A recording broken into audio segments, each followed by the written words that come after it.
तो स्टार्ट करते हैं हम लोग आज का क्लास। ठीक है, आज तुम लोग को थोड़ा सा इंसाइट देते हैं कि Assam judicial service actually exam क्या है, इसका पैटर्न ओवर द टाइम कैसे चेंज हुआ है, why now it is very much competitive. पहले ऐसा था कि कोई कंपटीशन ही नहीं था आसाम जुडिशियल सर्विस में, जिसने भी 60 मार्क्स ले आया प्रीलिम्स में या मेंस में वो क्लियर कर लेता था। But now scenario got changed. So good evening everyone, myself Adarsh. I have been teaching for judicial service since 5 years. Okay, in aspirants it's been 3 years, third year running चल रहा है। 2 batch को हमने exam दिलाया है, तो 2 batch में first batch में 2 बच्चों का सिलेक्शन हुआ था एंड इस बार 4 बच्चों का सिलेक्शन हुआ है। तो एक पर्टिकुलर मोडस ऑपरेंडी है, जिस मोडस ऑपरेंडी को हम बच्चों के साथ शेयर करते हैं और बच्चे खुद मेहनत करते हैं उस मोडस में, उनका क्लियर हो जाता है। तो हर एक एग्ज़ाम का एक स्ट्रैटेजी होता है, कोई भी एग्ज़ाम हो, है ना, भले आपने अपना LLB दिया हो उसका एक अपना स्ट्रैटेजी है, ये सुनो, कोई भी एग्ज़ाम उसका एक अपना स्ट्रैटेजी होता है, उसका एक अपना टेक्निक होता है, उसको हमें ब्रेक करना होता है। Am I right? Yes online? It should be 2-वे कम्युनिकेशन। ओके, आपको कुछ कुछ बोलते रहना है बीच बीच में जब मैं पूछूं, ठीक है, नहीं तो 1 साइडेड हो जाएगा। Okay, now today this is a schedule of 6 to 7 classes. Okay, the first today's class is confined to introduction to Assam Judicial Service Examination. What is actually this Assam Judicial Service Examination? What is the criteria? What is the eligibility criteria? Prelims mains interview कैसा होता है, क्या इसका pattern हो गया है आजकल, ठीक है, किस तरीके से हमें पढ़ना है, कौन सी चीज़ें हैं जो हमें पहले से ही अपने टिप में रखना है और कौन सी चीज़ें हैं जो हमें फॉलो नहीं करना है। ठीक है, so as you all know कि when we say Assam judicial service examination AJS, okay, Assam judicial service या मेघालय जुडिशियल सर्विस या त्रिपुरा जुडिशियल सर्विस या जितनी भी north eastern judicial service examination है, जितनी भी है नॉर्थ ईस्ट स्टेट्स में, ठीक है, भले वो अरुणाचल हो, आसाम हो, नागालैंड हो, त्रिपुरा हो, मेघालय हो, और क्या है, मिजोरम हो, या इनफैक्ट सिक्किम हो, या मणिपुर, ठीक है, इन सब में कॉमन चीज़ें हैं, इन सब का लॉ के जो पेपर्स है वो कॉमन है। ठीक है, लॉ के पेपर्स कॉमन है, वो मैं बताऊंगा आपको क्या क्या लॉ के पेपर्स। इनमें जो बेसिक डिफरेंस है वो ये है, language paper first, language paper, okay, in Assam you will get 1 language paper, but this is not the case in the other states. Okay, secondly, apart from language paper, उनका जो interview होता है उस interview में क्या होता है, क्राइटेरियाज होता है कि जैसे कि मान लीजिए जो अरुणाचल का, नागालैंड का, मेघालय का जो एग्जाम्स होता है ये मोस्टली रिजर्व्ड होता है to the ST hills, ST plains. So बहुत कम टाइम होता है जब अरुणाचल में अनरिजर्व सीट्स निकला है 1 या 2, correct. Same with Nagaland also, same with Manipur also. Okay, so the basic difference is language paper and state का जो क्वेश्चन है वो अरुणाचल में अरुणाचल के बारे में आपको क्वेश्चन पूछा जाएगा, आसाम में आसाम, नागालैंड नागालैंड। ओके, तो the GS regarding state will be state specific. Okay, but now whenever I say Assam, जब भी मैं आसाम आसाम बोलूँगा इसका मतलब ये होगा ये नॉर्थ ईस्ट जुडिशियल सर्विस की बात कर रहा हूँ मैं। ठीक है, if I am saying Assam में ये आता है तो कहीं ना कहीं आप समझोगे it is same with Arunachal also, same with Mizo, Sikkim, Manipur also. Okay, now the first and the foremost thing, who conduct this exam, कौन कंडक्ट करता है ये exam? Guwahati high court. Yes online? कोई कोई स्टेट है जहां पे स्टेट सर्विस कमीशन कंडक्ट करता है, बट अरुणाचल हो, असम हो, त्रिपुरा हो, मेघालय हो, मणिपुर, मिजोरम, कंडक्ट कौन करता है? हाई कोर्ट्स करते हैं। ठीक है, गुवाहाटी हाई कोर्ट के अंदर क्या क्या आता है? गुवाहाटी हाई कोर्ट के अंदर अरुणाचल आता है, असम आता है, नागालैंड आता है और मिजोरम आता है। ठीक है, त्रिपुरा के लिए त्रिपुरा हाई कोर्ट है, मेघालय के लिए मेघालय हाई कोर्ट है, मणिपुर के लिए मणिपुर हाई कोर्ट, सिक्किम के लिए सिक्किम का हाई कोर्ट होता है। Correct. Now who conduct? Guwahati high court conduct करता है, कोई प्रॉब्लम नहीं है। Second thing, what are the duration, मतलब ये हर साल कौन से टाइम में ये एग्जाम होता है? जैसे कि हम यूपीएससी की बात करते हैं, है ना, यूपीएससी में एक टाइम है ना, उस टाइम में हर साल एग्जाम होता है। पहले ही आपको शेड्यूल आ जाता है कि नेक्स्ट ईयर यूपीएससी कब होगा। जैसे इस बार शेड्यूल आ चुका है, जून में यूपीएससी है, उसका प्रीलिम्स कब होगा, मेंस कब होगा, शेड्यूल होता है। तो जुडिशियल सर्विस एग्जाम में क्या है, स्पेसिफिकली आसाम का अभी तक फरवरी मार्च नोटिफिकेशन निकलता था। दिस टाइम थोड़ा लेट हुआ है, तो आप ये एक्सपेक्ट कर सकते हो कि हर साल एग्जाम होता है, एवरी ईयर। बट नागालैंड में हर साल नहीं होता है। ठीक है, बट नागालैंड में भी इस बार पोस्ट वैकेट है, तो इस साल हम भी एक्सपेक्ट कर रहे हैं कि नागालैंड भी एग्जाम कंडक्ट करवाएगा। ओके, तो जनरली कोई स्ट्रेट फॉरवर्ड टाइम नहीं है कि इसी महीने में एग्जाम होता है, बट आइडियल जो टाइम है वो हमेशा फरवरी मार्च में नोटिफिकेशन निकलता है, मई तक एग्जाम होता है। करेक्ट। नाउ अब एग्जाम तो हुआ ही, असम जुडिशियल सर्विस या नागालैंड जुडिशियल सर्विस, इसको कंडक्ट करता है Guwahati high court. Correct. Now who can apply for this exam? Who can apply for this exam? Whether you need to be a practicing advocate, these are the confusions, है ना, जो बच्चों के दिमाग में होता है। Sir, whether we need to be a practicing advocate or whether we can be only a law graduate, or whether a final year student can also appear for this exam. Yes, it may be a confusion. So the position is anyone who is a graduate, what? Graduate in law from a recognized university or college eligible to appear in this exam. कोई अभी तक practising वाला जो rigour है वो अभी तक apply नहीं हुआ है। ठीक है, सिंपल बात है। चलो आगे बढ़ते हैं। सर, एलिजिबिलिटी क्राइटेरिया समझ में आया कि ग्रेजुएट होना जरूरी है। याद रखना कि आपका कभी कभी डिग्री जो है, आपने एग्जाम दे दिया, आपका रिजल्ट नहीं आया, यू आर नॉट एलिजिबल। जिस दिन आपका फॉर्म फिलअप का लास्ट डे होगा, उस लास्ट डे तक आपका रिजल्ट आउट हो जाना चाहिए। हो सकता है आपके हाथ में डिग्री नहीं आया, चलेगा, लेकिन आपका रिजल्ट आ जाना चाहिए। अगर आपका रिजल्ट नहीं आया last day of form fill up तक, then you are not eligible to appear in this exam. Are you getting my point online?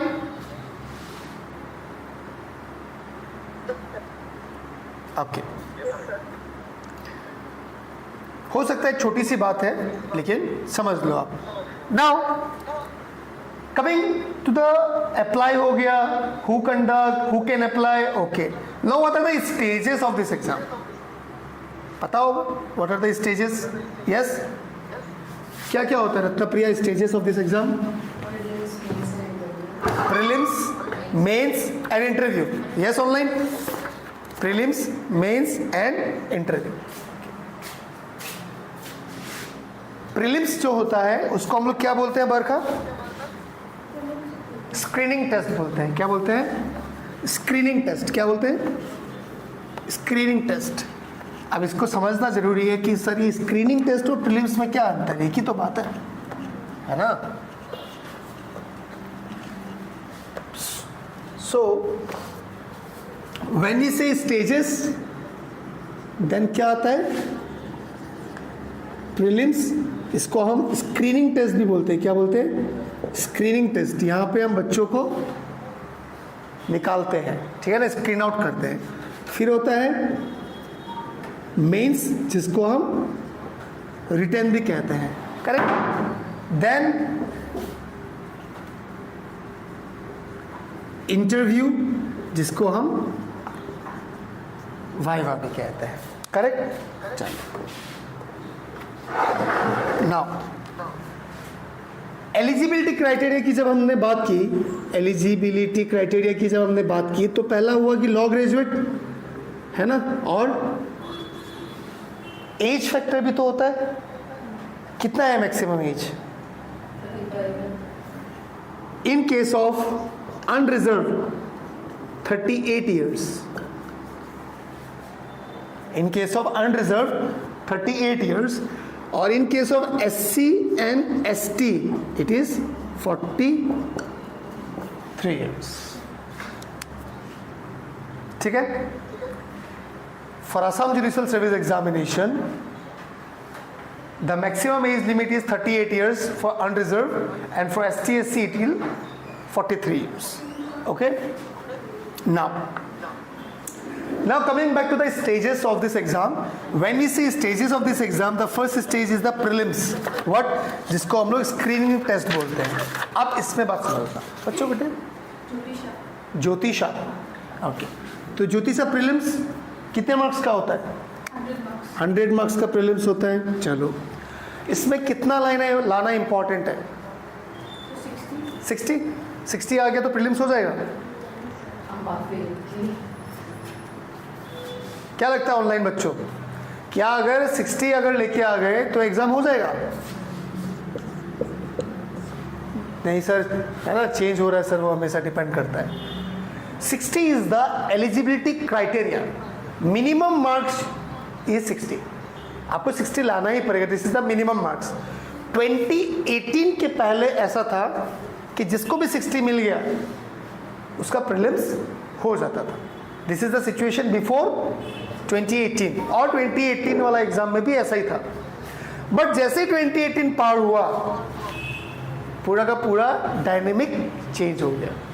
ठीक है, 2021 में 72 कट ऑफ गया था, 2020 लास्ट 2023 वाला एग्जाम में भी अगेन 72 कट ऑफ गया था। Are you getting my point? तो 60 से direct 72 73, are you getting my point? Direct 12 marks का राइज।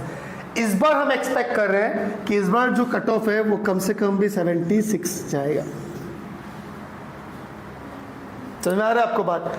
तो ये जो एक नोशन है कि प्रीलिम्स पे 60 ले आओ, प्रीलिम्स हो जाएगा, ये पास्ट हो गया है, ये अतीत हो गया है। अब ऐसा नहीं होता है। अब आपको सिक्योर करना पड़ेगा, आपके माइंडसेट में होना पड़ेगा कि आपको 80 लाना है। कितना लाना है? 80। समझ में आया? और ऐसा नहीं है नहीं आता है। लास्ट टाइम मतलब मैक्सिमम बच्चों का 90 तक आया था, बच्चों का, हमारे बच्चों का 90 तक भी आया था, जहरुल इस्लाम का, किसी का 85 आया, 88 आया, 86 आ जाता है। मतलब ऐसा नहीं है नहीं आता है। ठीक है, कैसे आता है वो हम सेकेंड फेज में देखेंगे।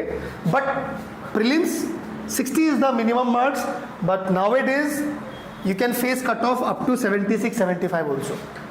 Okay, prelims. Now prelims में क्वेश्चन कैसे आता है? 100 मार्क्स का MCQ आता है। क्या क्या क्वेश्चन आते हैं? लॉ आएंगे, जो आपका मेंस का सिलेबस है लॉ का, वही प्रीलिम्स का सिलेबस है। उसके साथ GS आएगा, एप्टीट्यूड आता है, इंग्लिश आता है थोड़ा सा।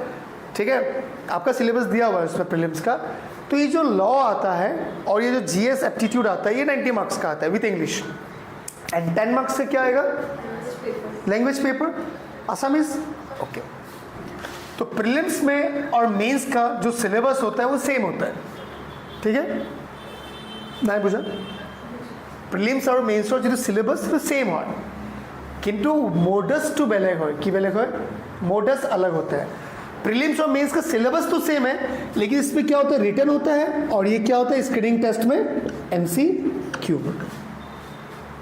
एंड अभी तक आसाम जुडिशरी या नागालैंड, मेघालय, मिजोरम, त्रिपुरा, किसी में भी नेगेटिव मार्किंग नहीं है। क्या नहीं है? नेगेटिव मार्किंग नहीं है प्रीलिम्स में। बहुत सारे स्टेट में गलत करोगे तो -25 0.25 होता है या 50 होता है। एक आसाम जुडिशियल सर्विस में या नॉर्थ ईस्ट के किसी भी जुडिशियल सर्विस में क्या नहीं है? नेगेटिव मार्किंग नहीं है। तो प्रीलिम्स हुआ 100 मार्क्स का, जिसमें आपको टारगेट रखना है कि 75 अबोव लाना है। ठीक है, जो मेंस का है, मेंस में कितने पेपर होते हैं? 5 papers. How much? 5। Paper 1, paper 2, please mic off कर दो जिसका ऑन है। Paper 2, then paper 3, paper 4, paper 5। Paper 1 किस चीज़ का होता है? English. Paper 2 GK. Paper 2 is for GK, general knowledge. Paper 3 you can say it's क्या paper? Civil paper, law paper 1 है ना। LP 1 लिख देता हूं मैं, law paper 1। Paper 4 is law paper 2 and paper 5 is Assamese paper, language paper. ये जो Assamese और लैंग्वेज पेपर है ये बाकी स्टेट्स में नहीं होता है और बाकी सारा सिलेबस सेम है। नागालैंड हो, अरुणाचल हो, मणिपुर हो, मेघालय हो, पेपर 1, पेपर 2, पेपर 3, पेपर 4 यहाँ तक सिलेबस सेम। सिर्फ आसामीज जो है वो आसाम जुडिशियल सर्विस के लिए, ठीक है। डोंट वरी, आप लोगों का सबका एक एक इंडिविजुअल क्लास है। इंग्लिश का एक क्लास होगा, जीके का एक क्लास होगा, लॉ पेपर 1 का, लॉ पेपर 2 का, आसामीज का, सबका एक एक इंडिविजुअल क्लास होगा बताने के लिए। So what I want to convey is कि ये जो प्रीलिम्स, मेंस और इंटरव्यू है, ये prelims and mains and interview को क्रैक करने का तरीका ही है मेन से स्टार्ट करो। पहले दिन आंसर राइटिंग लिखो। आज जो बच्चे हैं, अभी जो मान लो तुम लोग का नया फाउंडेशन बैच में जो बच्चे आए, आज 2 महीना 3 महीना हो गया उनका, उन लोगों ने एग्जाम दे दिया अभी तक 3-4 मेंस का, तो उनके अंदर जो फियर है आंसर राइटिंग का खत्म हो गया। Are getting my point? So the only key to success in mains is answer writing. The more you will write, the more clear you will be. होता क्या है, कभी कभी तुम्हारे दिमाग में चीजें हैं, you know the law. Say for example you know res judicata, say for example you know what is consideration, आपको पता है कंसिडरेशन क्या है।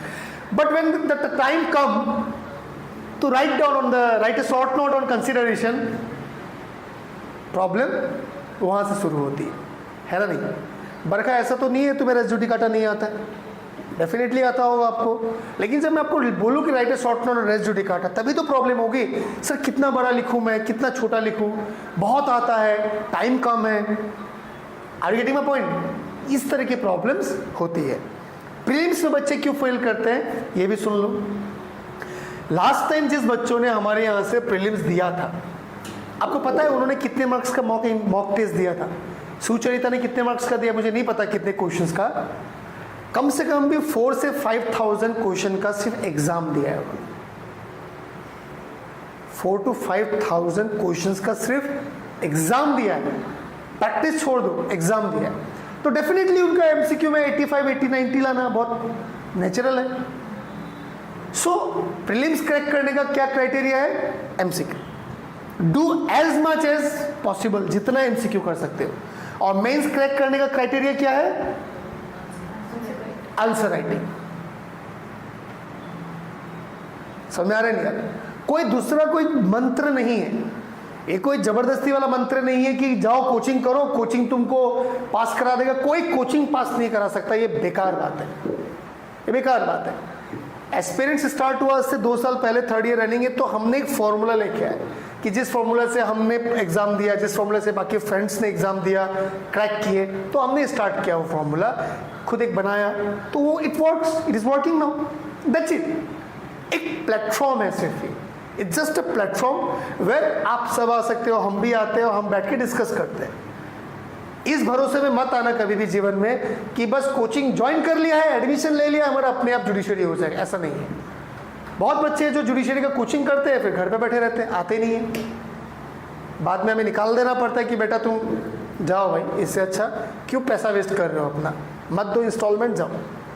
We are not found of quantity, we want quality students. अगर आप लोगों को लगता है कि यस कि प्लेटफॉर्म में इस तरीके से हम लोग चल सकते हैं, then you all are welcome. But the thing is that कि आप लोगों को ये पहले पता होना चाहिए कि कोचिंग क्या क्या दे सकता है। तो आज जो आपका ओरिएंटेशन क्लासेस हो रहा है, ये आपको ये बताने के लिए हो रहा है कि कोचिंग एक्चुअली आपको क्या क्या दे सकता है, एक मेंटरशिप आपको क्या क्या दे सकता है, ताकि आप अगर इंस्टीट्यूट में आना चाहो, ना भी आना चाहो, या घर पे भी पढ़ना चाहो, तो ये तो पता होना चाहिए ना कि आपका एक्सपेक्टेशंस क्या होना चाहिए। बिकॉज जब हम आसाम आए, यहाँ पे एग्ज़ाम, यहाँ पे जब कोचिंग स्टार्ट किया हम लोगों ने, तो हमने ये देखा कि बच्चों का कोई एक्सपेक्टेशन ही नहीं है, दे डोंट नो कि कोचिंग से क्या क्या मिल सकता है, तो they got manipulated also from so many other institute, फिर इंस्टीट्यूट छोड़ के आए यहाँ पे। इसलिए हमने ये ओरिएंटेशन प्रोग्राम रखा है कि आपको ये बता दे कि कोचिंग आपको क्या क्या देगा और क्या क्या आप डिजर्व करते हो और क्या क्या एक्चुअली आपको मिलना चाहिए और क्या क्या एक्चुअली आपको फॉलो करना चाहिए स्टार्टिंग से। ठीक है, तो आज की जो क्लास है, इस क्लास में मैं आपको पेपर वाइज क्या तरीका है वो मैं बताऊंगा। एजेस क्या चीज़ है वो मैंने आपको थोड़ा बहुत बता दिया। ठीक है, ओवर द टाइम आपको और समझ में आ जाएगा। नाउ अगर आप ST/SC हो और आसाम का प्रिपरेशन कर रहे हो तो ये 45 मार्क्स जो मिनिमम क्राइटेरिया है, it will come down to 40% and the 60% criteria will come down to 50%। मतलब जो मेंस का बता रहा हूँ मैं, मेंस का जो 60 एग्रीगेट चाहिए होता है वो ST/SC के लिए 50% है, और जो इंडिविजुअल पेपर में 45 चाहिए होता है वो 40 हो जाए। ठीक है, नाउ व्हेन वी से कि sir stages, okay we come to know, then ये जो 4-5 साल का जो क्राइटेरिया है, जो पैटर्न है, वो क्या हो रहा है उसको हम थोड़ा बताते हैं आपको। इसका ये जो इंग्लिश पेपर है, पहले आते हैं इंग्लिश पेपर। इंग्लिश पेपर पहले ऐसा आता था कि बहुत नॉर्मल वोकैबुलरी पूछ लेता था, बहुत इजी सा ग्रामर पूछ लेता था, हो गया। लेकिन अब जो इंग्लिश का लेवल है वो धीरे धीरे धीरे धीरे धीरे धीरे बहुत ऊपर जा रहा है। अब आपको राइट आंसर क्या है वही पता नहीं चलेगा, आपको क्वेश्चन इतना कॉम्प्लेक्स आ रहा है, right from prelims to mains. कि मेंस में इंग्लिश कितने मार्क्स का होता है, 100 मार्क्स का डिसाइडिंग हो जाता है, 25 मार्क्स का ऐसे आता है, 15 मार्क्स का प्रेसी आता है, बाकी 60 मार्क्स का ग्रामर आ रहा है। और पता है 25 मार्क्स के ऐसे में कितना मार्क्स मिलता है, 4, 6, 3, प्रेसी में आउट ऑफ 15 2। तो ऐसे सिर्फ इंग्लिश लिख देने से आपको मार्क्स नहीं मिलेगा, जुडिशरी में इंग्लिश लिखना एक अलग माइंडसेट चाहिए। Are you getting my point? तुम लोगों को मैक्स सेंटेंस से बना वो डिबो, आप लोगों को मैक्स सेंटेंस बनाने के लिए दे देगा, लेकिन आप कौन सा मैक्स सेंटेंस बना रहे हो ये मैटर करता है। क्योंकि क्लास 10 का बच्चा मैक्स सेंटेंस बनाए और जुडिशरी वाला बच्चा मैक्स सेंटेंस बनाए, दोनों में डिफरेंस है ना, नहीं है? Are you getting my point? So the English बहुत अच्छा होना पड़ेगा आपका, आपके हाथ में अच्छा वोकैब होना पड़ेगा, आपका राइटिंग स्किल बहुत अच्छा होना पड़ेगा, आप कंटेम्प्रेरी वर्ल्ड में क्या चल रहा है उसके बारे में आपको आइडिया होना पड़ेगा। और वो कहाँ से आएगा, न्यूज़पेपर। कहाँ से, newspaper. Are you getting my point? So English का जो क्राइटेरिया है वो डे बाय डे बहुत ऊपर जा रहा है। तो लास्ट टाइम किसी बच्चों ने अगर 5000 MCQ सिर्फ इंग्लिश का किया था, तो इस बार उसको कम से कम भी 10,000 MCQ करना पड़ेगा इंग्लिश का। Are you getting my point? Now coming back to GK, आपको जीके के सर बताएंगे पूरा डिटेल्स में जीके के बारे में, इंग्लिश के मैडम इंग्लिश के बारे में डिटेल्स में बताएगी क्या है क्या नहीं है। जीएस में एक इशू क्या है हमारे आसाम में या नागालैंड में या अरुणाचल में, हमारा जो जीके है is not confined to general knowledge only. हमारे जीके में क्या क्या आता है, हमारे जीके में मैथ्स भी आएगा, एप्टीट्यूड भी आएगा, रीजनिंग भी आएगा, करंट अफेयर्स भी आएगा, वर्ल्ड जीके भी आएगा, नेशनल लेवल भी आएगा, देन स्टेट लेवल आएगा। तो हमारा जीके बहुत डाइवर्स है। आपको मैथ्स थोड़ा बहुत जानना पड़ेगा, आपको रीजनिंग एंड एप्टीट्यूड थोड़ा बहुत जानना पड़ेगा। I am getting my point? And this is not the case with other judicial service examination. किसी भी जुडिशियल सर्विस एग्जामिनेशन में आपको एप्टीट्यूड नहीं पूछना है, आपको रीजनिंग नहीं पूछना है, लेकिन असम जुडिशियल या नागालैंड या अरुणाचल जुडिशियल में क्या है ये पूछता है। लीगल एविडेंस के ऊपर आपको जानकारी होना पड़ेगा। तो नो नीड टू वरी, इसके लिए भी आपका स्पेशल टीचर होते हैं जो आपको मैथ्स, रीजनिंग, एप्टीट्यूड पढ़ाते हैं, व्हाटएवर। उसके बाद वो लॉ पेपर 1। लॉ पेपर 1 में क्या क्या है, अभी सिविल पेपर बोलते हैं इसको हम, क्या क्या है पता है आपको? सीपीसी है और कॉन्ट्रैक्ट है और कॉन्स्टिट्यूशन ऑफ इंडिया है और टॉट है, टीपीए है, ट्रांसफर ऑफ प्रॉपर्टी एक्ट है। ये 4 पेपर है, transfer of property act, contract act, code of civil procedure and constitution of India. ये 4 पेपर का सिलेबस क्या है? Do you know online what is the syllabus of transfer property act? Okay Deepankar, आप बताओ क्या सिलेबस है transfer property act का? Dipankar, not defined, तो कुछ तो सिलेबस होगा। ডাইরেক্ট টিপিএ বুলি কোৱা আছে, সিপিসি বুলি কোৱা আছে, তো সিলেবাসটো কি হ'ল? The entire act. Now come to this point, entire act. Entire act बोलने से क्या समझ में आता है आपको? क्या कुछ बैरेक्ट लाया आपने? लाओ निकालो एक bare act, show me any of the bare act. Now say for example this is Indian contract act. आपका सिलेबस में क्या बोल दिया? Indian contract act means from section 1 तो चलते रहो सेक्शन 230, 235, 238 तक। हम क्या करते हैं, लोग क्या करते हैं, लोग स्टार्ट कर देते हैं बुक से पढ़ना। ये बतुकलाल को ले आओ, ये अवतार सिंह को ले आओ, ये टकवानी को ले आओ, है ना? नहीं है? यही सबसे बड़ा ब्लंडर है। अगर आप जुडिशियल सर्विस एग्जामिनेशन के लिए प्रिपेयर कर रहे हो और जिसका कमांड बैरेक्ट में नहीं है उसका जुडिशरी क्रैक नहीं होगा। तो सिलेबस क्या है? This the entire act. तो आपको पढ़ना कहां से? यहां से। तो हमारा जो टीचिंग होता है वो हम बैरेक्ट से पढ़ाते हैं। एक किताब में कुछ लिखा हुआ है, माइक ऑफ करो, मान लो एक किताब में कुछ लिखा हुआ है, consideration from third party is not allowed, एक किताब में लिखा हुआ है, ठीक है? आपने वही बात लिख दी एग्जाम में, consideration from third party is not allowed, there is a concept of privity of consideration in India, आपने ये बुक से लिख दिया, ठीक है? और आपको टीचर ने काट दिया, आपको कोर्ट, हाई कोर्ट ने जब चेक किया तो आपका ये आंसर काट दिया कि no, there is no concept of privity of consideration, consideration can move from third party also. आप लेके गए वो किताब, बोले कि सर देखिए इस किताब में लिखा हुआ है, तो कोर्ट क्या बोलेगा? Whether book is an authority or bare act is an authority online, whether book is an authority or bare act, बैरेक्ट yes, तो आपको पढ़ना कहां से चाहिए? Bare act. Are you getting my point? तो यहां पे सेक्शन 2 सबसेक्शन डी लिखा हुआ है of Indian contract act, when at the desire of the provisor the promisee or any other person has done or abstain from doing. इसका मतलब प्रोमिजर की Dzire से प्रोमिसी भी कर सकता है या कोई और भी कर सकता है। तो there is no concept of privity of consideration in India, consideration can move from third party also. तो इसीलिए हम क्या सीखते हैं कि हमेशा आपको अथॉरिटी से ही पढ़ना चाहिए। You are not preparing for LLB exam, whether you are no. अगर आप एडजुडिकेट भी करोगे कल तो आप कहां से करोगे? बैरेक्ट से, है ना? नहीं बरखा? तो इसलिए पढ़ना भी कहां से चाहिए? बैरेक्ट से। मेंस में जो क्वेश्चन आएगा आपका, उसमें से 95% क्वेश्चन ऐसा होता है जो आपको पढ़ा हुआ आता है, क्योंकि आप बैरेक्ट से पढ़ते हो, तो छूटने का कोई चांस रहता ही नहीं। Are you getting my point? So the first and foremost thing everyone should know is always and always मतलब follow or read from authority। कहीं से गूगल इज लाइक बहुत बड़ा प्लेटफॉर्म है, कुछ भी कहीं से भी आ सकता है ना। तो गूगल में एक मारा और उसके ऊपर रिलाई मत करना, वो रिजल्ट कौन दे रहा है, whether that is authority or not। Are you getting my point?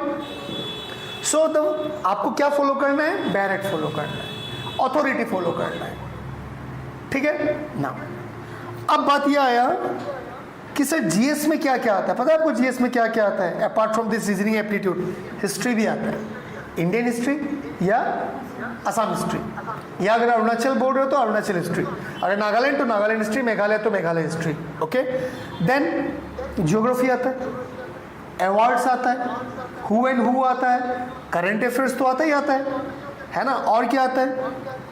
Personalities है ना, आसाम की पर्सनैलिटी, इंडिया की पर्सनैलिटीज, इसके ऊपर आता है क्वेश्चंस, ठीक है।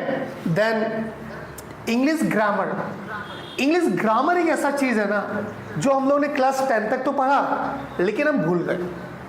हम लोग घटिया इंग्लिश में बात करते हैं, हम लोग घटिया इंग्लिश में व्हाट्सएप फॉरवर्ड करते नहीं करते, तो हमारी वो आदत बन जाती है। लेकिन आसाम जुडिशियल सर्विस में ग्रामर अच्छा होना सबसे पहला क्राइटेरिया है, याद रखना। अगर आपका ग्रामर अच्छा नहीं है तो आप मेंस में अगर लॉ पेपर में भी अगर आंसर लिखोगे तब भी रिफ्लेक्ट करेगा कि your grammar is not good. समझ में आया? तो रैन एंड मार्टिन हो, हाई स्कूल इंग्लिश ग्रामर, आपको वो थोरोली पढ़ना है। आपकी इंग्लिश की टीचर होती है जो एक टीचर आपको बेसिक पढ़ाती है ग्रामर और एक आपको प्रैक्टिस कराती है, ठीक है? तो यहाँ पे आपको ग्रामेटिकली आपको बहुत ज़्यादा स्ट्रांग होना है। इसलिए हम बच्चों को एडवाइस करते हैं कि always read newspaper, at least 2 newspaper, one Assam centric and another one is national centric. तो ideally Indian Express and Assam Tribune हम बोलते हैं, ठीक है? नेक्स्ट,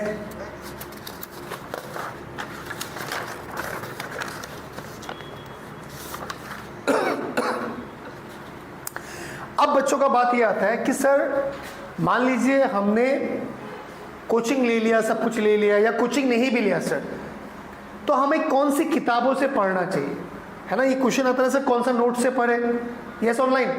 दिस इज द, क्या बोलते हैं इसको, one of the very frequently asked question कि सर मटेरियल, क्या मटेरियल से पढ़े, कौन से नोट से पढ़े, है ना?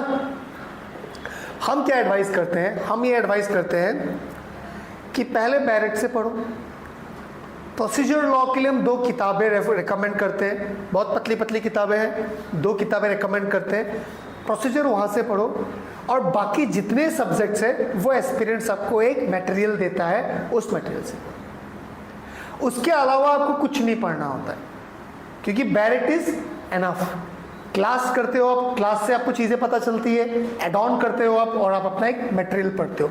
उस मटेरियल को कैसे बनाया गया है? It is specially design for north east judicial service, because material में धोखा होता है बच्चों के साथ। कैसे होता है बताता हूं। आपने इंडिया की टॉप जुडिशियल सर्विस कोचिंग से आप मटेरियल खरीद के ले आए, ठीक है? वो जो जुडिशियल सर्विस एग्जाम है, वो जो कोचिंग है, वो किसके लिए प्रिपेयर करा रही है? वो डीजीएस के लिए प्रिपेयर करा रही है, हरियाणा के लिए प्रिपेयर करा रही है, राजस्थान के लिए प्रिपेयर करा रही है। तो वो मटेरियल आपके आसाम, नागालैंड, मिजोरम, मणिपुर के लिए, अरुणाचल के लिए सुइटेबल नहीं। क्या होगा? आप लाके रख दोगे, आपको पता ही नहीं चलेगा कि मैं शुरुआत कहां से करूं, खत्म कहां से करूं। तो सबसे पहला काम आप लोगों को करना है कि आप लोगों को मटेरियल के चक्कर में नहीं भागना है कि ये खरीद ले, हमको ये बुक खरीद ले। नहीं, आपको एक बुक लिस्ट दिया जाता है, वो बुक लिस्ट से ग्रामर का कौन सा बुक है, आसामीज का कौन सा बुक है, जीएस के लिए कौन सा स्टैटिक बुक है, वो लेना है। That's it. समझ में आ रहा है नहीं आ रहा? तो हम लोगों के साथ सबसे बड़ा प्रॉब्लम यही है कि कोई भी बच्चा आता है, सर मैंने ये मटेरियल खरीद लिया, मैंने ये एमसीक्यू का किताब खरीद लिया। मान लो कि आपने टकवानी से पढ़ा, से फॉर एग्जांपल आपने टकवानी से सीपीसी पढ़ा, ठीक है? टकवानी से जब सीपीसी पढ़ लिया आपने, इतनी मोटी किताब से आपने पढ़ लिया, उसको अब रिवाइज भी करना पड़ेगा आपको। एक बार नहीं, 2 बार रिवाइज करना पड़ेगा। कर पाओगे? Are you getting my point? आपने से फॉर एग्जांपल एमपी जैन से कॉन्स्टिट्यूशन पढ़ लिया, इतनी मोटी किताब से आपने कॉन्स्टिट्यूशन को पढ़ लिया, कितनी बार पढ़ोगे? एक बार भी नहीं पढ़ पाओगे। एक बार पढ़ भी लिया तो फिर रिवाइज कैसे करोगे? तो इसलिए स्मार्ट पीपल क्या करते हैं, प्रिसाइज मटेरियल रखते हैं। जैसे कि मैं आपको दिखा रहा हूं, ये जो हमारा मटेरियल है, इसको आप लोगों को उस फॉर्म में मिलेगा, सब्जेक्ट वाइज फॉर्म में मिलेगा। इसके अंदर हमारा 4 सब्जेक्ट है, ठीक है? और ये 4 सब्जेक्ट्स ऑलमोस्ट खत्म हुए हैं 450 पेजेस में, मतलब 110 पेजेस का एक बुकलेट है। तो 110 पेजेस को पढ़ने के लिए किसी इंसान को टाइम ज्यादा नहीं लगता है। डायरेक्ट पढ़ा, डायरेक्ट से ये मटेरियल पढ़ा, फिर तुमने क्या किया? आंसर राइटिंग किया। जो बच्चा आंसर राइटिंग सीख जाता है उसके लिए मेंस इजी होता है। क्योंकि दोस्तों अगर आप लोगों ने मेंस का पेपर अगर तुमने देखा है किसी ने ऑनलाइन मेंस का पेपर देखा है? तो मेंस का पेपर अगर आपने देखा होगा तो आपको ये लग रहा होगा कि यार ये क्वेश्चन तो इजी है, नहीं लग रहा? लगता है ना, क्वेश्चन तो इजी है यार, ये सब तो आता है, ये तो मैं LLB में पढ़ा था। उसके बाद भी बच्चों को 240 नहीं मिलता, तुम सोचो क्यों? कि मार्क्स नहीं देते। अगर आप 5 मार्क्स का आंसर अगर आपने पूरा लिख भी लिया ना तो आपको मिलेगा 1.52। बहुत बच्चों को आपने सुना होगा, आपके सीनियर को सुना होगा कि 3 बार मेंस दे दिया, 4 बार मेंस दे दिया, नहीं हो रहा है, सुना है? खूब 4 बार दे दिया मेंस। अभी हमारे पास भी स्टूडेंट है जिन्होंने 5 टाइम मेंस दिया, नहीं हुआ, इस बार कोचिंग किया उन्होंने, ठीक है? क्यों नहीं होता है? क्योंकि यहाँ का आंसर राइटिंग का तरीका बहुत अलग है। DGS दोगे उसका आंसर राइटिंग का वे अलग है, यहाँ का आंसर राइटिंग का वे अलग है। अर्पिता राजकुमारी को 72 मार्क्स मिला पेपर 1 में, क्यों मिला? सबका मोडस अलग है। Rohit Borooah, he also scored 64-65 marks in paper 2, that is the criminal paper. How? This is the modus. Everyone is writing the same thing, na? Now how you will get marks? You have to write something else. और वो कहाँ मिलता है? उस material में। अगर उस material को अगर आप पढ़ते हो तो आपको समझ में आ जाता है 5 मार्क्स की चीज़ में मुझे क्या क्या लिखना है, and that will give you edge. Because time इज सबसे बड़ा चीज़। बिकॉज इतना कम टाइम मिलता है ना दोस्तों, इतना कम टाइम मिलता है, उस टाइम के अंदर उसको ख़त्म करना बहुत मुश्किल होता है। तो आपको ज़्यादा ज़्यादा प्रैक्टिस करना है। आपको डे 1 से आंसर राइटिंग प्रैक्टिस कराया जाएगा, यहाँ पे डे 1 से आपको MCQ प्रैक्टिस कराया जाएगा। क्यों? क्योंकि अगर स्टार्टिंग से अगर तुमने प्रैक्टिस कर लिया ना तो तुम्हारा फियर खत्म हो जाता है। बरखा ऐसा नहीं है कि तुमको रेस जुडिकाटा नहीं आता है, ऐसा नहीं है आपको रेस जुडिकाटा नहीं आता है, या ऐसा नहीं है आप लोगों में से कोई बच्चा जिसको लॉ नहीं आता है, लेकिन आपने लॉ को उस तरीके से नहीं पढ़ा जो जुडिशरी के लिए जरूरी है। ऐसा नहीं है कि आप लोगों को नहीं आता है। से फॉर एग्जाम्पल कॉन्ट्रैक्ट तो आपको पढ़ा होगा, फेवरेट सब्जेक्ट होगा बहुत का, है ना? But what is void agreement or what is void contract? Is there any difference between void agreement and void contract? What? There is no concept of void contract. Okay. Because there has to be an enforceability to make an agreement or contract. Okay, whether there is any situation where a contract becomes void? Yes. Then? For uncertainty it becomes void. Like section 29. For uncertainty it becomes void. For uncertainty, it is a void agreement. If an agreement is based on uncertainty, then an agreement is void. But my question is whether a contract can become void. Subsequently, yes, the answer is true. Yes. आपने मुझे बोला कि sir मेरे घर पे आप रंग कर दीजिएगा, पेंट मारने के लिए आपने मुझे बुलाया, 10 लाख रुपए दोगे, पूरा घर पेंट मारोगे, एग्रीमेंट है, एनफोर्सेबल बाय लॉ है, यस, कोई प्रॉब्लम नहीं है। लेकिन जिस दिन मुझे पेंट करने जाना था उसके पहले दिन मेरा हाथ टूट गया, आई मीट एन एक्सीडेंट, मेरा दोनों हाथ टूट गया। Now the contract is ceases to be enforceable, why? Because of impossibility. Contract तो वैलिड था ना, लेकिन सब्सिक्वेंट इवेंट क्या हुआ? Because of impossibility it becomes void. You are right कि there is no such concept of void contract. If an agreement is void then there is no stage of contract, वो agreement की stage में खत्म। But there may be some situation where a contract becomes void. I will get my point now. अब इस पे अगर आपको question पूछा गया कि all agreements all contracts are agreement but all agreements are not contract, simple बात है। लेकिन how you will present this? आपने वो लिमिटेड टाइम में कितना इंक्लूसिव आंसर लिखा है मुझे पैसा नहीं इन्हें डाঙरকে লিখিব গলে তুমি 4 পেজ লিখিব পাৰিবা, তুমি 4 পেজ যিমান মন যায় লিখিব পাৰিবা, কিন্তু তোমাৰ সময় আছে 7 মিনিট। You have 7 minutes only to write 5 marks का आंसर। तो यही टैलेंट होता है कि आपने कितने कम टाइम में उस आंसर को लिखा है। बात समझ में आ रहा है नहीं यार? जैसे कि अभी आपको कॉन्ट्रैक्ट में आपको आईपीसी में पूछता हूँ मैं से फॉर एग्जांपल, अब आईपीसी है इंडियन पिनल कोड। अब इंडियन पिनल को भारतीय न्याय संहिता बोल दिया, चलो कोई बात नहीं। अब अगर आईपीसी में आपको बोले कि what are the excusable act and what are justifiable act, क्या समझ में आता है? तो what are excusable act?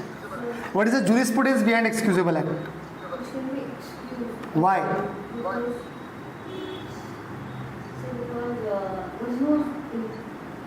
Intentionally आपने नहीं It means there is lack of menstruation.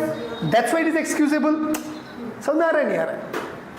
आप आंसर राइटिंग में हर कोई ये लिख देगा excusable act given under date, लेकिन अगर आपने जूरिस्प्रूडेंस लिखा उसका कि why it is excusable, because a child under 7 years, say for example child under 7 years of age cannot commit an offense because the requisite menstruation is lacking, because he is not that much matured to form that menstruation.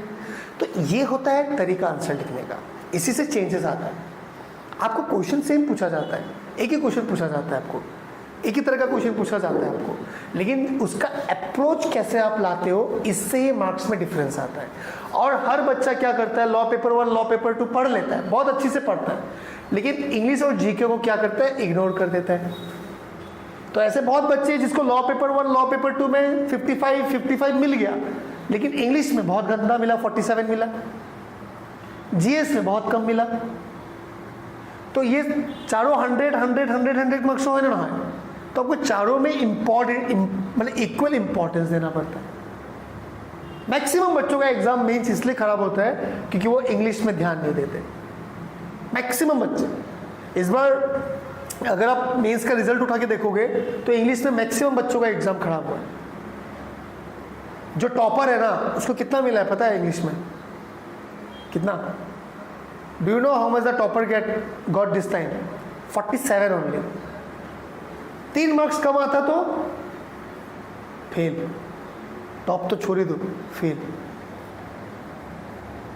इसके पहले वाले batch में कौस्तुभ था, कौस्तुभ बनी शर्मा था हमारे साथ. तो कौस्तुभ बनी शर्मा उसके पहले वाला एग्जाम फेल किया था. क्यों? सब में अच्छा मार्क्स है उसका, इंग्लिश में फेल हो गया. 41 ना 42 मिला था उसको. एक साल खराब हो गया उसका, फिर नेक्स्ट टाइम दिया तो हो गया बच्चे का. लेकिन इंग्लिश की वजह से आप फेल हो सकते हो, मैं ये बता रहा हूं. इंग्लिश में 45 में से 41 भी नहीं मिलता है कभी कभी. तुम लोगों को लगेगा कि भाई व्हाट्सएप में तो मैं स्टेटस दे ही देती हूँ इंग्लिश में, तो इंग्लिश से पास हो जाएगा, ऐसा नहीं है. ठीक है, व्हाट्सएप इंग्लिश है, near English is different. You have to read, मतलब आपको इंग्लिश में इंटरेस्ट होना पड़ेगा, छोटा छोटा चीज़ में इंटरेस्ट होना पड़ेगा. ये क्यों, अरे इसका मतलब क्या है, उसका आर्गुमेंट में पॉइंट, कुछ नया टर्म देखा तो उसके बाद आपको इंटरेस्ट होना पड़ेगा. What is this, what is the meaning of this term. मतलब टीचर आपको जितना भी इंग्लिश पढ़ाए, क्योंकि आप लोग बड़ा हो गया ना, कोई भी टीचर आपको ग्रामर का स्पून फीडिंग तो नहीं कर पाएगा. तो आपको ज़्यादा से ज़्यादा ग्रामर प्रैक्टिस करना. आप लोगों को हम लोग बहुत सारा क्वेश्चन देते हैं, 1000 क्वेश्चन देते हैं आपको प्रैक्टिस करने के लिए. समझ आया? तो आपको इंग्लिश प्रैक्टिस करना. समझ आ रहा है?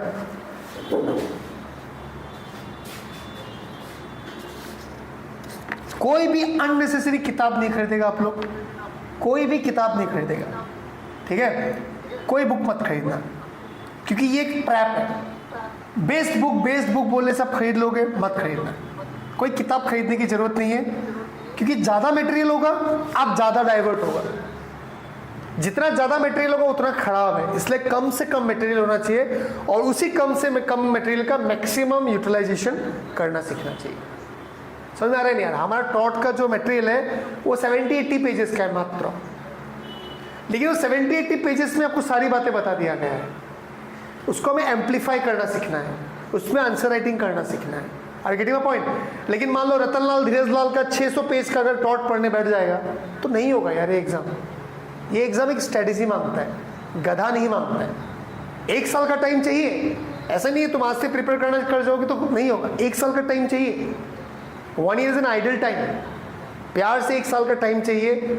प्रीलिम सीखोगे, कंसेप्ट सीखोगे, फिर आंसर राइटिंग सीखोगे, एटीट्यूड बनेगा. इंटरव्यू के लिए भी एटीट्यूड चाहिए आपको. Are getting my point? लेकिन ऐसा नहीं है कि बहुत सारी किताबें लेके आ गए, पढ़ रहे हो जुडिशरी हो जाएगा. आप बोलोगे सर मैंने एमपी जैन पढ़ लिया, अब तुमको कॉन्स्टिट्यूशन में कुछ भी आ जाएगा. नहीं आएगा यार. आपको क्वेश्चन दे दिया ना मैंने, डॉक्ट्रिन ऑफ प्लेजर के ऊपर दे दिया 5 मार्क्स, आप नहीं लिख पाओगे. डॉक्ट्रिन ऑफ इक्लिप्स तो पता है, डॉक्ट्रिन ऑफ सेवरेबिलिटी तो पता है, doctrine of pith and substance पता है, नहीं लिख पाओगे आप 5 मार्क्स का अगर आपने उसी वे में अगर प्रैक्टिस नहीं किया. मुझे पैसा नाउ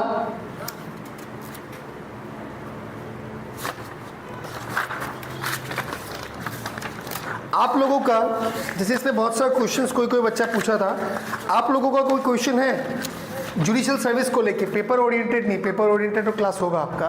इस एग्जाम को लेके कोई क्वेश्चन है जो आपके मन में डाउट हो, कुछ भी बात आप पूछना चाहो, प्लीज पहले ऑनलाइन কিবা এটা যদি সুধিব বিচাৰিছা এই এক্সামটোৰ বিষয়ে, এনিথিং, কোচিঙৰ বিষয়ে, যিকোনো বস্তুৰ বিষয়ে তোমালোকে সুধিব পাৰা, because I am the convener for judiciary. हाँ, तो इसलिए पूछ सकते हो आप लोग, कुछ भी पूछना हो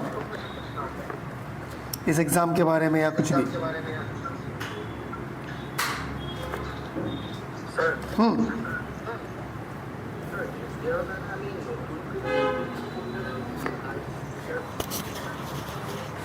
माधुरी जी ने पूछा है कि सर जो हम लोग नया एग्ज़ाम देंगे, हम लोग का 24-25 में जो एग्ज़ाम होगा, उस एग्ज़ाम में सर हमें न्यू एक्ट्स पढ़ना पड़ेगा ना पुराने वाले पढ़ना पड़ेगा? तो जो नया एग्ज़ाम्स होगा उसमें डेफिनेटली नया वाला ही आएगा, ठीक है। भारतीय न्याय संहिता आएगा, भारतीय नागरिक सुरक्षा ही आएगा, भारतीय साक्ष्य अधिनियम आएगा। लेकिन आप सिर्फ नया वाला पढ़ने से भी नहीं होगा, आपको पुराने वाले का भी आइडिया होना पड़ेगा, क्योंकि आपको दिया जा सकता है comparative study of this and this. समझ में आ रहा है? इसीलिए हम आपको पढ़ाएंगे नया वाला ही, लेकिन आपको पुराने वाले का भी एसेंस बताएंगे कि क्या चेंजेस आया। बुझी पाइछा ना? सपोज नतुन तो पढ़ाई आसो, पुराना कि आছিলে जे नतुन तो बेलेग करिले, সেই কথাষাৰো তোমাক ক'ব লাগিব, ঠিক আছে? তো আমি এটা কম্পাৰেটিভ ষ্টাডিও দিম আৰু নতুনখিনিও পঢ়াম। বুঝি পাইছা মাধুৰ্য? सर एनफोर्समेंटर আগত যদি মানে নোটিফিকেशन ওলাই যায় তেতিয়া হলো নিবনা आपके नोटिफिकेशन मान लो जुलाई 1 तारीख से एप्लीकेबल हो जाएगा, ठीक है। नोटिफिकेशन कभी भी आए दोस्त, आपको नया एक्ट पूछेगा ही पूछेगा, क्योंकि प्रीलिम्स और मेंस तो उसके बाद होगा ना। जैसे कि अभी उड़ीसा ने किसी स्टेट ने निकाला, उसने दोनों लॉ ही दे दिया, बीएनएस भी दे दिया, आईपीसी भी दे दिया। तो इसके लिए आप लोग एकदम चिंता मत करो, क्योंकि आप लोगों ने अभी तक नया लॉ पढ़ा नहीं है ना, तो इसलिए आप लोगों को लग रहा है कि क्या होगा। अगर आप माइन्यूटली पढ़ो दोनों लॉ को तो बहुत कम डिफरेंसेस है, बहुत माइनर चेंजेस है। बढ़िया बैरेक्ट है, अच्छा है बैरेक्ट, अच्छा है, ये रखना है। आपको बहुत ज़्यादा डिफरेंस नहीं मिलेगा। आपको आईपीसी तो ऑलमोस्ट सेम है, एविडेंस ऑलमोस्ट सेम है, थोड़ा बहुत चेंजेस अगर ज़्यादा हुआ है वो है सीआरपीसी में, ठीक है, सीआरपीसी में। बाकी इतना चेंजेस नहीं आया है, बस नाम चेंज हुआ है, ठीक है। इससे ज़्यादा चिंता करने की बात नहीं है, ठीक है। और जो बैरेक्ट है, आइडियली लोगों ने ये बैरेक्ट लिया है तो ये बैरेक्ट तो अच्छा है, ये भी ले सकते हो, ठीक है। कोई भी बैरेक्ट ले लो जिसमें आपको लगे कि आपको समझ में आ रहा है उसका कंपेरेटिव चार्ट, तो वो ले सकता है आपको, there is no issue to it, कोई भी ले सकते हो आप। और बताओ उज्जैनी, पूछो यार, तुम कुछ लग रहा है तुम कुछ पूछने वाली हो।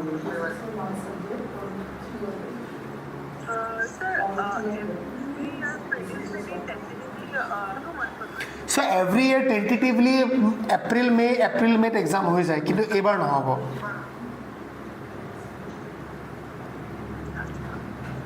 एबार নহব। और एटा कथा কৈ দিছোঁ মই कि তোমালোকে যদি ফাৰ্ষ্ট টাইম এপিয়াৰ কৰিব বিচাৰি আছা নহয়, নিজকে এটা বছৰ টাইম দিয়া। বিকজ কি হ'ব, বহুত বাচ্চা এনেকুৱা আহে আমাৰ ওচৰত যে বাচ্চা সোনকালে এক্সাম দিম বুলি ভাবে, আজি 2 বছৰ হৈ গ'ল, সেই বাচ্চাটো প্ৰিলিমছ নাই হ'ব। আজি যিমান বাচ্চা সিলেকশ্যন হৈছে সবে মিনিমাম এটা বছৰ নিজৰ লাইফৰ দিছে, পুৰা মেটিকুলাছলি দিছে। আৰু এতিয়া যদি আমি বেচ ষ্টাৰ্ট কৰিম ফাউণ্ডেশ্যন বেচটো, সেই বেচটো কিন্তু 24ৰ কাৰণে আমি নকৰোঁ, আমি 25ত যিটো এক্সাম হ'ব তাৰ কাৰণে প্ৰিপেয়াৰ কৰাম। আৰু যদি কোনোবা 24ৰ কাৰণে দিম বুলি ভাবি আছা, দেন আমাৰ ক্ৰেছ কোৰ্सটো জইন কৰিব লাগিব, নট फाउंडेशन। लेकिन मैं आपको जो भी ज्वाइन करना है ये आपके ऊपर बात है, लेकिन बता रहा हूँ कि अभी हम जो स्टार्ट करेंगे बैच मई से, तो वो हम स्टार्ट करेंगे 25 के लिए। 1 साल हम पढ़ाएंगे उनको, 12 मंथ्स पढ़ाएंगे उसको अच्छी से, ठीक है, ठीक है। हाँ, बहुत बार ऐसा होता है कि एग्ज़ाम निकल गया तो एग्ज़ाम देने का भी मन करता है, तो आप जब एग्ज़ाम दोगे तो आपके लिए एक्स्ट्रा क्लासेस रहेगा, एक्स्ट्रा मॉक टेस्ट रहेगा कि आपको फैसिलिटेट कर दे इस बार एग्ज़ाम देने के लिए भी, नहीं बुझा? समझा नहीं समझा? मान लो कि आप लोगों ने जून में मई में आपने एडमिशन ले लिया, से फॉर एग्जांपल जून में एग्जाम का नोटिफिकेशन निकल जाता है, जुलाई में एग्जाम है बोल के प्रीलिम्स, तो आप लोगों को तो 25 के लिए रखा गया है, लेकिन इस बार का एग्जाम के लिए भी जो हम मॉक टेस्ट कंडक्ट करेंगे तो आप लोग भी एलिजिबल हो जाओगे उसको अपीयर करने के लिए। ठीक है, ये हम सिस्टम बना के रखते हैं। अरुदा कृष्णा दास,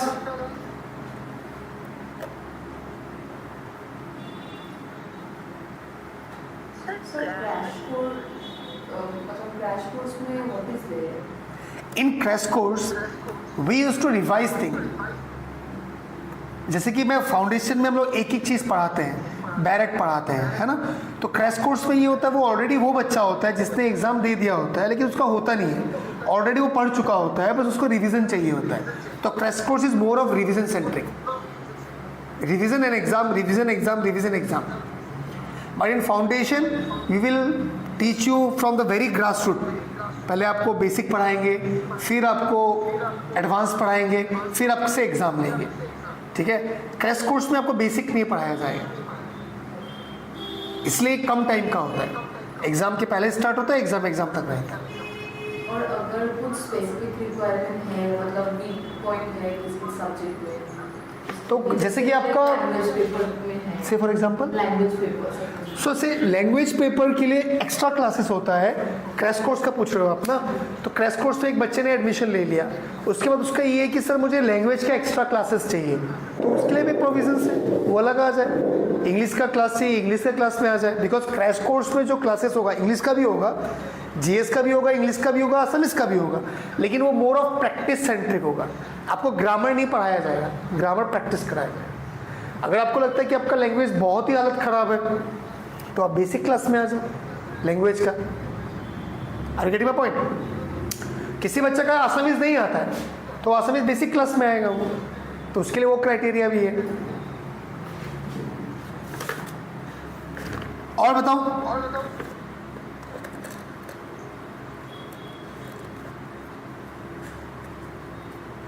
यस आपसे और एक बात पूछना था प्लीज। सर।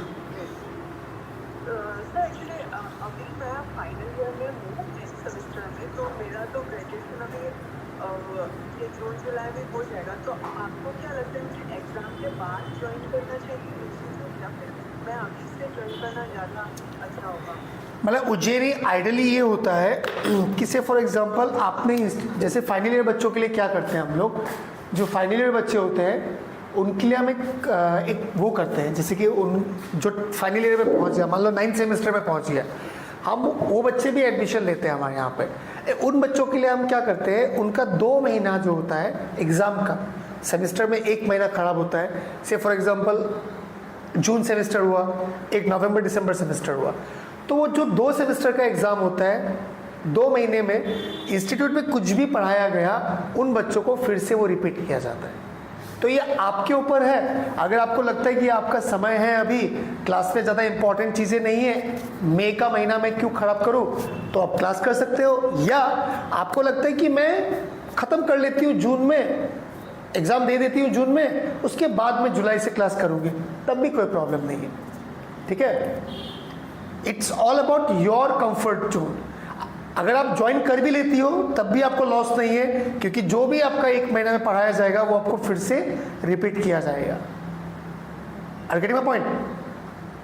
उज्जैनी तो এনেকুৱা একো নাই মা, তুমি যদি ভাবিছা কি মই এটা পঢ়াৰ প্ৰেছাৰটো আছে, আকৌ মই কোচিং ল'ম নাই, মই পঢ়া কৰিম, তো তুমি কোচিং নিজৰ ফাইনেল ইয়েৰ সেমিষ্টাৰ হোৱাৰ পাছত লৈ ল'বা, কোনো কথা নাই। ঠিক আছে? যদি তুমি ভাবা কি না লৈ মেলি থৈ দিওঁ, মই কেতিয়াবা মই ক্লাছ কৰি থাকিম, অলপ মাহলটো গম পাম, মোৰ কিন্তু ষ্টাৰ্ট কৰিম জুলাইৰ পৰা, তুমি সেইটো কৰিব পাৰা। ঠিক আছে, কোনো কথা নাই। ठीक है, और बताओ तुम्हारा नाम क्या था, भूल गया मैं। हाँ क्या सुमन?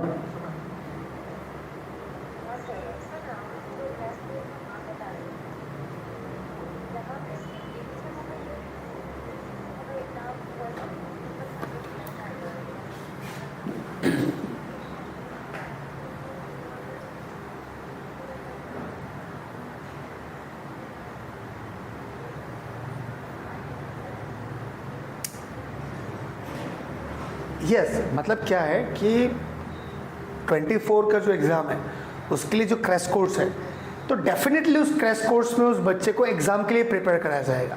लेकिन why the difference? The difference is कि मान लो कोई बच्चा नया है, पहले कभी प्रिपेयर नहीं किया, पहली बार प्रिपेयर करने के लिए आया है, तो उसके लिए क्रैश कोर्स नहीं होता है।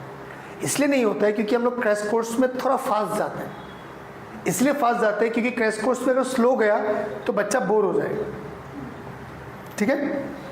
लेकिन इसका मतलब ये नहीं है कि उसमें हम लोग कंसेप्ट पढ़ाते ही नहीं, हम वो डायरेक्ट बेसिस नहीं है, वो टॉपिक बेसिस पे पढ़ाते हैं। क्रैश कोर्स में क्या हुआ, 30 टॉपिक्स है, वो 30 टॉपिक्स को पढ़ाया हमने। उस पर आपको आपको मतलब क्लास से ज़्यादा उसमें एग्ज़ाम होता है। क्रैश कोर्स में आपको हफ्ते में 3 एग्ज़ाम होगा, क्रैश कोर्स में 2 एग्ज़ाम होगा मिनिमम। समझ में आया सुमन? तो क्या होगा, आपको पढ़ाया और आपको रीडिंग दे दिया और आपको बोल दिया कि डाउट पूछना। जैसे कि आपको आज ये टॉपिक पे क्लास होगा, ये टॉपिक पे आपको क्लास में बता दिया, आपको क्वेश्चंस दे दिया, घर पे आपको क्वेश्चंस करके आना है और डाउट लेके आना है। फिर हम लोग उस डाउट पे एक दिन क्लास किया। तो क्रैश कोर्स थोड़ा सा ऐसा होता है। समझ में आया? When does it start? Start same with me. Me only. Crash course का सिस्टम ऐसा है कि मान लो मई से क्रैश कोर्स स्टार्ट हुआ, ये चलता रहेगा एग्जाम तक। प्रीलिम्स हुआ, प्रीलिम्स के लिए प्रिपेयर कराया। अभी तो हम क्या करें, क्रैश कोर्स में आंसर राइटिंग भी सिखा रहे हैं अभी, क्योंकि अभी तक नोटिफिकेशन नहीं आया है ना, तो इसलिए हम लोग आंसर राइटिंग भी सिखा रहे हैं क्रैश कोर्स में। फिर क्या होगा, जैसे प्रीलिम्स का नोटिफिकेशन आ जाएगा, हम सिर्फ प्रीलिम्स के लिए प्रिपेयर कराएंगे, मॉक टेस्ट, एमसीक्यू टेस्ट, ठीक है। जैसे मेंस प्रीलिम्स खत्म हो गया, फिर हम तैयारी कराएंगे मेंस के लिए, फिर मेंस खत्म हो गया, फिर तैयारी कराएंगे हम इंटरव्यू के लिए। तो क्रैश कोर्स इस तरीके से चलता है, एग्जाम सेंट्रिक चलता है। लेकिन फाउंडेशन जो है वो हमेशा नेक्स्ट ईयर के लिए प्रिपेयर करवाते हैं हम, कि आज अगर आप फाउंडेशन में हो तो इसका मतलब आपको हम नेक्स्ट ईयर के लिए प्रिपेयर करा रहे हैं। Are getting my point? तो this is the difference. Time duration में कोई ऐसी बात नहीं है, क्रैश कोर्स में भी बच्चा हमारे साथ 1 साल रहता है।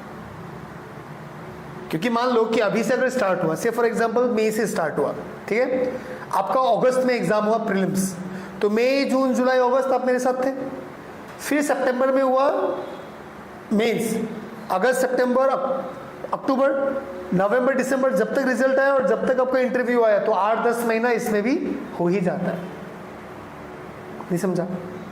मतलब हम लोग का कोचिंग का ये क्राइटेरिया नहीं है कि आपने 6 महीने के लिए आए थे, 6 महीना खत्म जा, ये नहीं है। क्योंकि तुम अगर आए हो तो तुम एग्जाम दोगे, तो प्रीलिम्स दोगे, तो प्रीलिम्स के लिए तुम्हें फैसिलिटेट किया जाता है। प्रीलिम्स हो गया, मेंस के लिए फैसिलिटेट किया जाता है, मेंस हो गया, इंटरव्यू के लिए फैसिलिटेट किया जाता है। लेकिन मान लो हमारी बहुत बच्चों का, 15 बच्चों ने हमारा एग्जाम दिया था प्रीलिम्स, 15 का तो नहीं हुआ ना, 5-6 बच्चे रह गए, तो वो 5-6 बच्चे इस बार फिर से देंगे, तो they are with us in the crash course.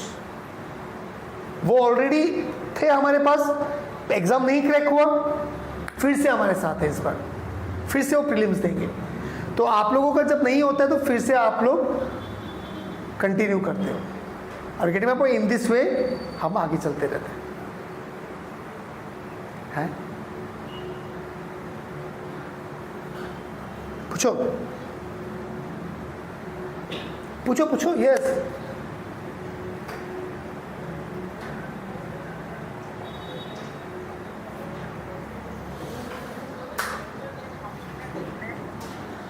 मतलब देयर इज ए, जैसे कि यहाँ पे एक सिस्टम है, क्रैश कोर्स का एक बैच है, फाउंडेशन का एक बैच है। कोई कोई बच्चा क्या है ना, दोनों लेता है। जैसे हम लोग का ये कंबाइंड कोर्स है, फाउंडेशन प्लस क्रैश कोर्स, ठीक है। तो वो दोनों कोर्स होता है कि आपने क्रैश कोर्स लिया, नहीं हुआ, फिर से आप फाउंडेशन कोर्स में चले गए, तो फाउंडेशन प्लस क्रैश कोर्स दोनों होता है। किसी बच्चे का मान लो तुम लोगों ने फाउंडेशन लिया, तो लोगों को क्रैश कोर्स भी मिल जाएगा, तो ये दोनों कोर्स रहता है, क्रैश कोर्स प्लस फाउंडेशन, ठीक है। अगर आपने सिर्फ क्रैश कोर्स लिया तब आप फाउंडेशन के लिए एलिजिबल नहीं हो। सॉरी, अगर आपने सिर्फ क्रैश कोर्स लिया है तो you are not eligible for foundation, और आपने अगर सिर्फ फाउंडेशन लिया है तो you are not eligible for crash course, ठीक है। बट जनरली जो हमारे साथ फाउंडेशन लेता है उसका हो ही जाता है, ठीक है, उसका ऑलमोस्ट हो ही जाता है सारा चीज़। लेकिन सिर्फ क्रैश कोर्स लेता है तो फिर हम लोग उसको फाउंडेशन वाला टफ होता है, कि बैच बहुत अलग होता है, टाइमिंग बहुत अलग होता है, टीचर्स ज़्यादा होते हैं, है ना, तो वो पजल हो जाता है। ठीक है सुमन, आप लोगों के दिमाग में अगर ये है कि सर अभी हम लोग क्रैश कोर्स ले लेते हैं, क्रैश कोर्स आप लोग क्लास ज्वाइन करो। जैसे कि हम लोग का यहाँ पे एडमिशन का सिस्टम ये नहीं है कि आपको एडमिशन लेना है फिर क्लास करना है, ठीक है।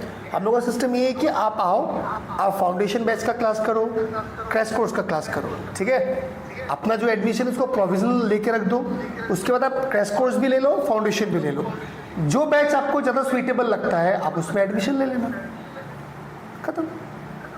समझ आ रहा है नहीं आ रहा है? मान लो फाउंडेशन से ये लग रहा है कि ये बहुत ज़्यादा बेसिक बता रहा है, हमको तो पता है, जरूरत नहीं, फिर डायरेक्ट क्रैश कोर्स ले लो।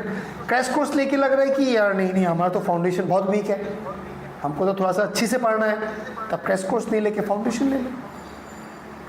लेकिन दोनों में टेस्ट सीरीज इंक्लूडेड होता है, फाउंडेशन में भी टेस्ट सीरीज इंक्लूडेड होता है, क्रैश कोर्स में भी टेस्ट सीरीज इंक्लूडेड होता है। फाउंडेशन लोगे तो आप 1 साल टेस्ट सीरीज दोगे, हर हफ्ते दोगे ना, लेकिन क्रैश कोर्स में वही जो एग्जाम टाइम का होगा उसमें दोगे। This is the difference. और पूछो।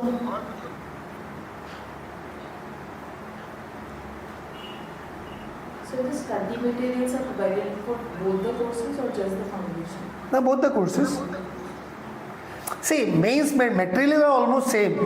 Material almost same because exam तो एक ही देना है ना आपको मेंस का, मटेरियल्स ऑलमोस्ट सेम।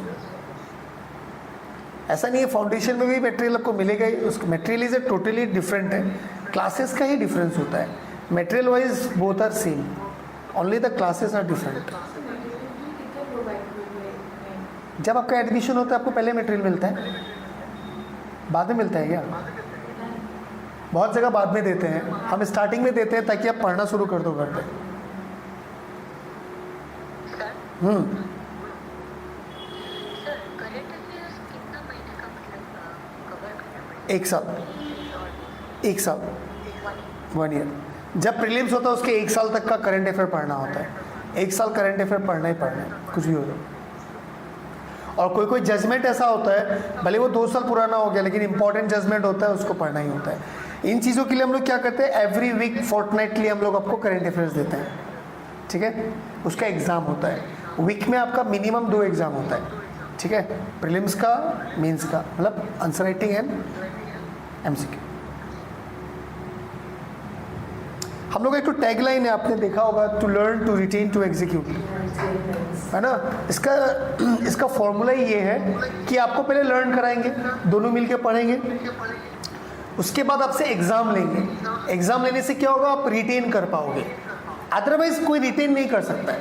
आप जितना ज़्यादा प्रैक्टिस करोगे, जितना ज़्यादा एग्जाम दोगे, आप रिटेन कर पाओगे, ठीक है।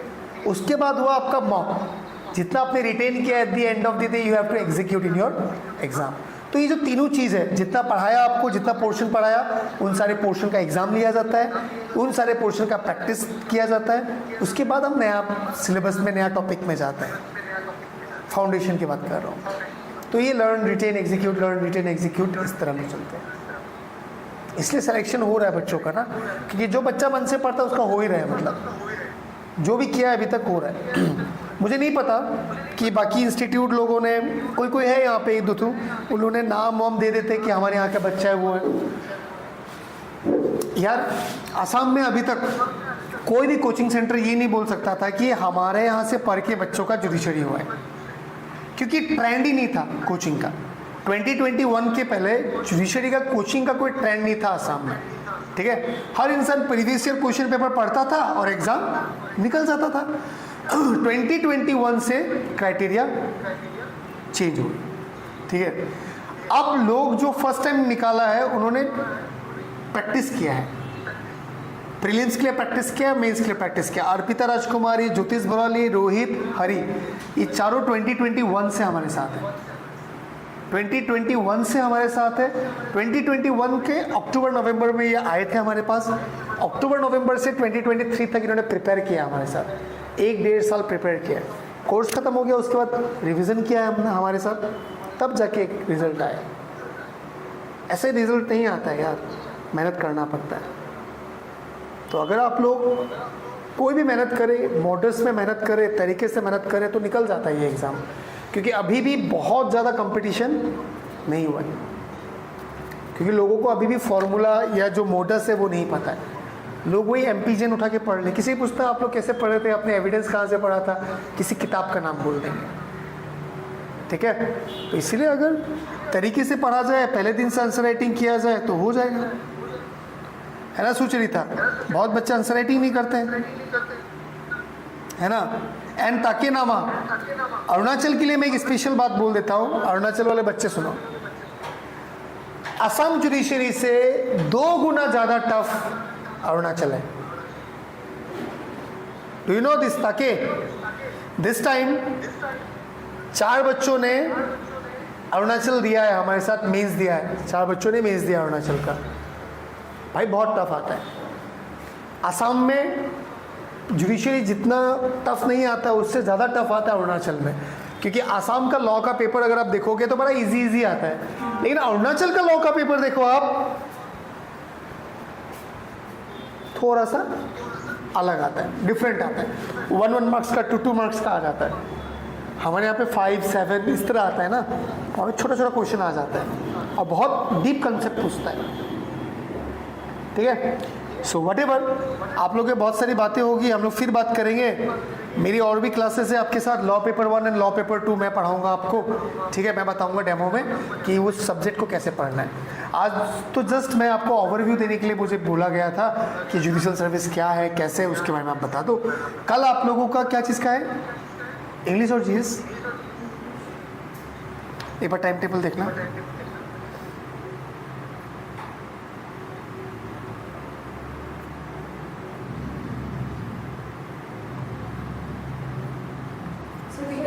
Online also, right? You can't come. Yes, online, offline, or you can go for a recorded class also. कभी कभी हो सकता है ना कि तुम नहीं आ पाई तो ऑनलाइन भी नहीं कर पाई तो रिकॉर्डेड क्लास देखना है आपको। बट हाँ, रिकॉर्डेड क्लासेस को डिपेंड होके मत रहना कि मैं सिर्फ रिकॉर्डेड देखूंगी, तो कोचिंग लेने का फ़ायदा नहीं होगा, ठीक है। तो ट्राई करना कि विदिन 24 आवर्स आप रिकॉर्डेड क्लास को देख लो, नहीं तो कोई फ़ायदा होगा। Yes, yeah, there will be 2 timing, one is from 10 to 1 and the other one is 9 to 3 to 6, And days, number of days? 7 days, 6 days class, 7-day test, 6 day you will have your class। 9 to, वो जो 10 बजे बोल रहा हूँ 9 बजे हो सकता है, क्योंकि गर्मी का दिन आ गया ना, तो 9 to 12 and 3 to 6 ये टाइम याद रखो। 9 to 12 morning batch, 3 to 6 evening batch. Crash course 6 to 8 night, morning 6 to 8 तुम लोग उठ पाएगा, सब सोते रहेगा, ठीक है। तो अभी तुम लोग ये मत सोचो कि हमें कोचिंग लेना है, एकदम लेना ही है कोचिंग, ये सब मत सोचो अभी, ठीक है ना। पहले डेमो क्लासेस लो, अच्छे से सीखो, सारी क्लासेस को देखो, ठीक है। कोचिंग बहुत सारा है यहाँ पे, तुमको फ़ोन करने वाला, बैनर लगाने वाला हज़ारों कोचिंग है यहाँ पे, ठीक है ना। तो अभी कोचिंग सोचो मत कि हमें कोचिंग में जाना ही है बोल के, मत सोचो अभी। पहले क्लासेस करो, देखो कि क्या दे रहा है, कहीं भी जाओ, दूसरी जगह कोचिंग भी जाओ, वहाँ पे भी जाके डेमो क्लास लो। तुम अभी कपड़ा खरीदती हो ऑनलाइन, देख के लेती हो नहीं लेती हो, खराब आने से रिटर्न करती हो नहीं करती हो, करती हो, तो why not for this, because you are not only paying money my dears, you are paying your, investing your time also, trust also. तो इसीलिए बहुत सारे कोचिंग से यहाँ पे बच्चा छोड़ के आया, तब से हमने सिस्टम बना दिया कि हम कोई भी बच्चे का एडमिशन डायरेक्ट नहीं लेंगे, पहले हम क्लासेस देंगे कि जो है हम पहले बताएंगे, उसके बाद तुमको अच्छा लगे तब एडमिशन लेना, नहीं तो मत लेना, ठीक है। आप सोच नहीं सकते हो कि पिछले 2 महीनों में कम से कम भी 8 से 10 बच्चे एडमिशन लिए और बच्चे दूसरी कोचिंग सेंटर छोड़ के आए हैं। इश्यूज़ क्या है, दूसरी कोचिंग सेंटर में टीचर नहीं है, क्लास नहीं कराते। हमें लॉ का बताया था, हमें लॉ में हमारे कॉलेज से ख़राब टीचर पढ़ा रहे हैं, हमें कॉलेज में जो टीचर थे उससे ख़राब टीचर पढ़ा रहे हैं हमें। कोचिंग में तो हम एक्सपेक्ट करते हो ना कि कॉलेज से अलग पढ़ाए, तो इसीलिए फिर वो इशू हमारे साथ आपका नहीं हो, इसलिए पहले आप डेमो क्लासेस लो, are getting my point? Law basically मैं ही पढ़ाता हूँ, ठीक है, और एक टीचर है, बाकी इंग्लिश जीएस सारे टीचर का आप क्लास करो, सबका क्लास करो, अच्छे से देखो, क्वेश्चन पूछो, तब आपको पता चलेगा टीचर का एटीट्यूड क्या है आपको लेके, है ना नहीं? उसके बाद आप एडमिशन के लिए सोचना, ठीक है? Online, are getting my point? So first take class, then think about whether to take admission or not. क्या पता ओरिएंटेशन के बाद आपको यही समझ में आ जाए कि बिना कोचिंग के भी हमको किया जा सकता है, तब तो जरूरत नहीं है। ओरिएंटेशन से ये सीख लो कि क्या पढ़ना है, कैसे पढ़ना है, बस हो गया।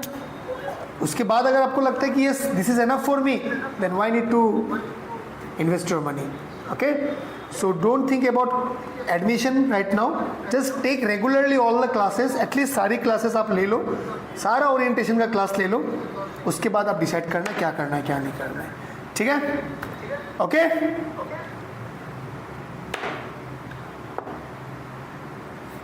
ठीक है ना? मैं बाय बाय करूँगा आप लोगों को, आप ठीक है? ठीक है? किसी और को भी बताना हो तो बता देना, आप लोग भेज देना कि भाई ओरिएंटेशन चल रहा है, कर लेते हैं, चलो, ठीक है? That's all, bye bye, see you.